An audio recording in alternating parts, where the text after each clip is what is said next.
नमस्कार। एग्रीकल्चर के टीचरों ने पत्थर गिरजाघर पर 21वें दिन भी धरना रखा जारी। उत्तर प्रदेश प्रयागराज एग्रीकल्चर में कार्यरत प्रोफेसर एंड टीचर ने 21 दिनों से धरना दे रहे हैं। उनकी मांग है कि उनको वेतन दिया जाए, क्योंकि वेतन न मिलने की वजह से उनकी पारिवारिक आर्थिक दृष्टिकोण खराब होती चली जा रही है। वहीं पे उन्होंने अपनी कई सूत्री मांगों को लेकर चैनल को बताया कि जो प्रबंधक हैं वो इन लोगों का वेतन नहीं दे रहे हैं। उनका कहना है कि संस्थान में पैसा ही नहीं है। आइए हम सुनते हैं कि टीचरों ने क्या कहा। क्या मांग है आपकी? देखिए, मेरा नाम डॉक्टर YK बिंद है। मैं सिविल डिपार्टमेंट शुआर्ट्स में कार्यरत हूँ। हम लोगों की मुख्य मांगों में ये है कि हमारा बकाया वेतन दिया जाए, जो लगभग 10 महीने का ड्यू हो चुका है। उसके अलावा जो वित्तीय अनियमितताएँ चल रही हैं हमारी यूनिवर्सिटी में, उसकी जांच के लिए एक परमानेंट रिसीवर की नियुक्ति की जाए। ये हम लोगों की दूसरी मुख्य मांग है। इन दो मांगों के अलावा बहुत से ऐसे शिक्षकगण हैं जो 20 साल से ऊपर से यहाँ पे एक ही पे स्केल पे काम करते चले आ रहे हैं। उनका कोई प्रमोशन नहीं हो रहा है, कोई इंक्रीमेंट नहीं हो रहा है।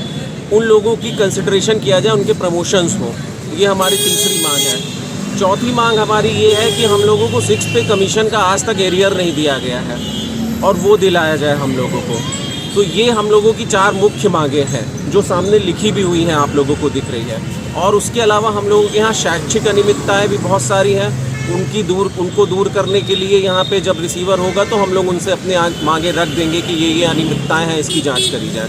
तो ये मुख्य मांगों में है हम लोगों की। ये तो पहले भी होता आया, तो पहले आप लोगों ने आवाज़ क्यों नहीं उठाई? पहले होता आया था, लेकिन जो सैलरी का इतना बड़ा लैग है 10 महीने का, ये कभी इतना बड़ा लैग नहीं रहा। कभी किसी वित्तीय वर्ष में 2 महीने, कभी 3 महीने इस तरीके का लैग रहा, जो अब बढ़ते बढ़ते 10 महीने का हो गया है। और हम सब अब रोड पे आ चुके हैं। ये स्थिति है। बच्चों की फीस जमा करने के लिए पैसे नहीं, हम लोगों को डे बाई डे खर्चे निकालने के लिए घर के हम लोगों के पास कहीं से व्यवस्था नहीं है।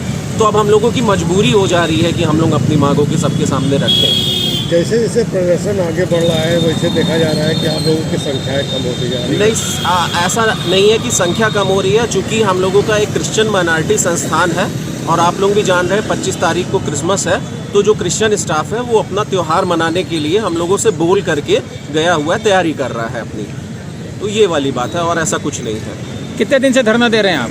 हम लोग यहाँ ऐसे तो हम लोग 27 अक्टूबर से ही हम लोग ने विरोध प्रदर्शन शुरू कर दिया था, लेकिन यहाँ पे हम लोगों का धरना 13 तारीख से शुरू हुआ है। अपना नाम बताएं। मेरा नाम डॉक्टर YK बिंद है। मैं डिपार्टमेंट ऑफ सिविल इंजीनियरिंग में कार्यरत हूँ। मैं पिछले 17 साल से वहाँ पे कार्य कर रहा हूँ। जो आप धरना दे रही हैं, कितने दिनों से चल रहा है और क्या मांग है आपकी स्पेशल? सर, यहाँ पे बैठे हैं हम 13 तारीख से, पर उससे पहले 27 अक्टूबर से पिछले 9 दिनों से तो ये धरना हमारे यहाँ चल रहा है। लेकिन हम लोग 27 अक्टूबर से धरने पे बैठे हुए हैं, क्योंकि हमारी 11 महीने की वेतन नहीं मिली है।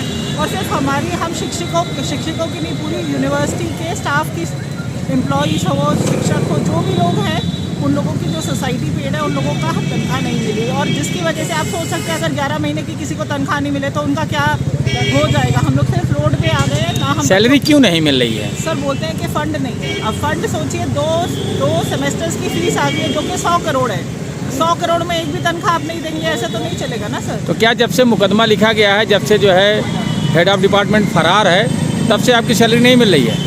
सर, VC और VC का सारा परिवार फरार है यहाँ पे। और जितने भी हायर अथॉरिटी है, चाहे आप रजिस्ट्रार ले, चाहे आप फाइनेंस कंट्रोलर ले, ट्रेजरर ले, सब फरार है और सबके ऊपर मुकदमे लिखे हुए। एक चीज़ ये बताइए मैडम कि आप लोगों ने ये पैनल लगाया है कि RB लाल क्रिमिनल है, तो क्या पहले नहीं मालूम था कि RB लाल क्रिमिनल है? अब आप लोगों को सर देखिए, ये अभी इतना ओपन नहीं हुआ था। अंदर तो सबको पता था, लेकिन अभी इसमें कोई केस नहीं थे। अब खुद के सारे केसेस सामने आए। 58 से ऊपर तो केसेस, मुकदमे चल रहे हैं इनके ऊपर। और आप ये सोचिए, अगर हमारा सुप्रीम कोर्ट भी उनको छोड़ दे रहा है ना, वो बीमारी का बहाना कर रहे हैं, उनको छोड़ दे रहा है, तो हमारा क्या होगा? हमारा सारा पैसा तो उनकी लड़ाइयों में निकल जाता है। हमको तो लग रहा है कि ऊपर भी सब लोगों को ये लोग पैसा दे रहे हैं और छूट जा रहे हैं, या फिर। अच्छा, ये बताइए, जो आपके यहाँ मुद्दा उठा धर्मांतरण का, हाँ जी, तो आप लोगों की जानकारी में तो होगा, आप लोग इतने सालों से वहाँ वर्क कर रही हैं, क्या मामला है असली?